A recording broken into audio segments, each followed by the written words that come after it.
Bismillahirrahmanirrahim. Assalamualaikum warahmatullahi wabarakatuh. Perkenalkan, kami mahasiswa Magister Pendidikan Kimia, Fakultas Matematika dan Ilmu Pengetahuan Alam, Universitas Negeri Jakarta, akan mempraktekkan praktek elektrokimia yaitu sel volta atau sel galvanik. Di sini saya Vika Rahmalinda bersama dengan teman-teman saya yaitu Saya Vidya, Saya Tati, saya Indah, saya Emia, saya Juliana. ya, kami di sini akan mempraktekkan langsung sebuah piranti alat peraga ELA. Nah, di sini teknologi yang sangat canggih. Kenapa ini sangat canggih? Karena teknologi ini mampu mengubah suatu benda, dalam arti suatu zat kimia akan menghantarkan listrik, dalam arti akan menghasilkan listrik. Bagaimana? Langsung kita praktekkan saja. Oke, persilakan teman-teman, kita coba mulai praktek. Di sini alat yang digunakan adalah botol kit, yaitu berisi akan larutan garam, dan bahannya itu garam bisa juga digunakan nanti diganti dengan air laut, dan di sini air sebagai bahannya. Kemudian pertama masukkan 1 sendok garam ke dalam botol pelarut.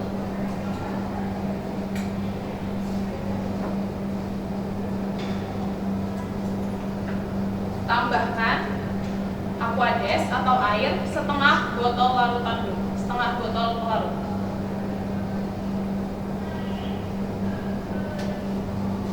Kemudian garam dan air dilarutkan. di sini kita akan membuat larutan garam ya, dari garam dengan air, di mana yang namanya reaksi proses kimia itu ketika ada pelarut dan terlarut itu tercampur, otomatis kan dia akan menjadi suatu larutan. Itulah larutan garam. Jika sudah terlarut, tambahkan lagi aquades atau air sampai memenuhi botol larut. Nah, tadi kenapa kita menggunakannya setengah? Karena supaya mudah proses pelarutannya. Selanjutnya kita akan menambahkan pelarutnya lagi supaya volumenya itu sesuai full di sini ya.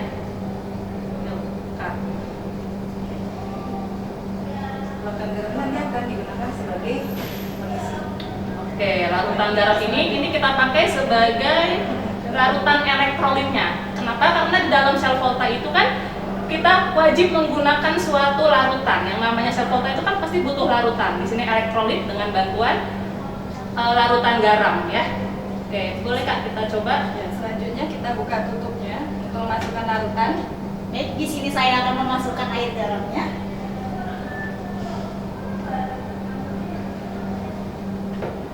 Nah, sesuai ya dengan praktek ini, sesuai dengan teori sel volta, karena kan memang harus menggunakan larutan. Larutan yang kita pakai air garam ini juga bisa didapat dari air laut. Kalau misalnya di rumah kita bisa menggunakan natrium klorida, garam dapur gitu. Nah, kenapa menggunakan elektrolit? Karena sesuai dengan konsep kimia, elektrolit itu pasti akan menghasilkan ion, di mana ada ion positif dan ion negatif. Nanti dari ion-ion tersebut pun nanti sebagai penghantar untuk anoda dan katodanya nih. Maka kita langsung lihat saja di sini ya. Kemudian kita tutup. Oke, kemudian ditutup. Kemudian kita bisa pencet tombolnya. Nah, Kita pencet langsung tombolnya ya. Kita lihat. Nah, Dan di sini lampu menyala. jadi lampu menyala. Kenapa bisa seperti ini kira-kira ya teman-teman? Karena ketika lampu menyala ini, di sini ada konsep sel volta, di mana akan menggunakan suatu elektroda. Elektroda di sini ada elektroda anoda maupun katoda. Katoda yang digunakan adalah ada nikel, mes, kemudian ada karbon, dan anoda yang digunakan adalah magnesium. Sesuai dengan konsep sel volta, di mana anoda itu kan akan melakukan proses reaksi kimia. Di situ ada proses oksidasi, elektronnya pun akan melepaskan. Nah, dari magnesium sini akan teroksidasi. Kemudian nanti akan ditangkap oleh katoda, di mana katoda itu akan melakukan reduksi. Jadi ketika ada oksidasi yang terlepas dari magnesium, itu elektronnya akan keluar, kemudian akan masuk ke dalam katoda tersebut. Katoda di sini sebagai penghubung katoda ini adalah si nikel mes namanya. Nah, nikel mes dan karbon gitu. Jadi reaksi ini berlangsung bukan dengan saklar listrik kita nyalakan lampu jadi nyala, namun berdasarkan reaksi kimia. Nah, di sini ada reaksi sel volta tersebut.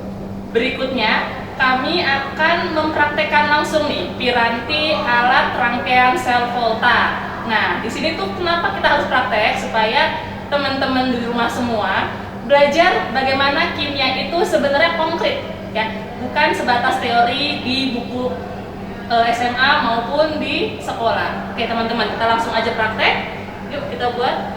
Nah, yang pertama di sini kita membuat larutan garam, ya. Larutan garam ini digunakan sebagai elektrolitnya.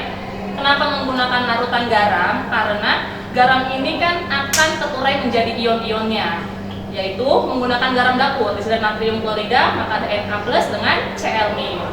Oke, seperti yang teman-teman tahu, ketika kita membuat larutan, pastikan ada namanya zat terlarut dan pelarut. Zat terlarut di sini adalah garamnya, dan pelarutnya itu adalah air. Oke. Di sini akan memasukkan garam. Nah, ketika garam ini akan dibuat larutan, pastikan kita mengisi airnya itu hanya setengahnya saja dulu. Mengapa setengah? Karena supaya mempermudah proses pelarutan. Gitu. Ketika sudah larut, baru kita tambahkan lagi pelarutnya. Nah, buat teman-teman di sini yang lokasi atau rumahnya itu daerah pantai, itu bisa langsung memanfaatkan air garam itu, tidak perlu menggunakan garam dapur, tapi bisa menggunakan air laut. Oke. Ya, Setelah disini itu sudah jadi. kami masukkan ke dalam sel yang pertama dan yang sel kedua. Oke, kemudian akan dimasukkan ke dalam sel. Nah, kenapa di sini menggunakan konsep sel volta? Karena yang namanya sel volta ini ada zat larut. Oke. Dulu. Di sini ada larutannya itu larutan elektrolit, dan di sini ada anoda serta katoda. Seperti yang kita tahu, yang namanya anoda itu pasti akan mengalami oksidasi. Nah, anoda yang terpakai dalam piranti rangkaian sel volta ini adalah magnesium, dan katodanya yaitu nikel mes dan karbon. Bagaimana reaksi kimianya akan terjadi? Oke, nanti dari magnesium itu akan mengeluarkan elektron, dalam arti dia akan melepaskan elektronnya. Nah, ketika elektron itu terlepas dari magnesium, elektron itu akan diterima oleh bagian katoda, di mana katoda itu bersifat penangkap elektron. Katoda di sini adalah nikel mes dan karbon.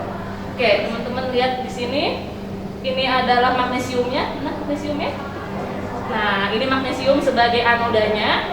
Kemudian katodanya. Oke, ketika kita nyalakan, ternyata listrik ini menyala, ya.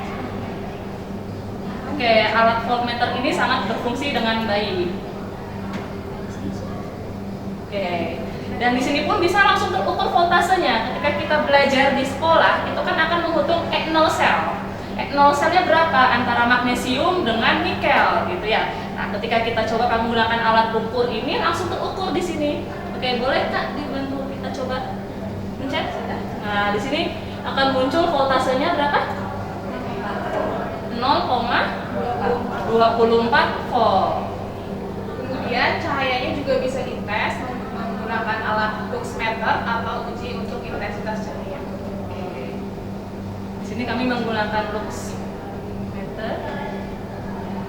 Nah, jadi cahayanya pun bisa diuji gitu menggunakan alat ukurnya, yaitu luxmeter namanya. Bisa menguji menggunakan cahaya yang ini maupun menggunakan cahaya yang ini. Oke, untuk lebih jelasnya dan lebih lanjut, di sini kami memiliki prosedur kerja, bisa dibuka langsung di prosedur kerja ini. Ini sangat lengkap dan komplit prosedur kerja penggunaan alat sel volta ini. Ya, sangat lengkap. Oke, terima kasih untuk semuanya. Kami mohon maaf sebelumnya. Wassalamualaikum warahmatullahi wabarakatuh.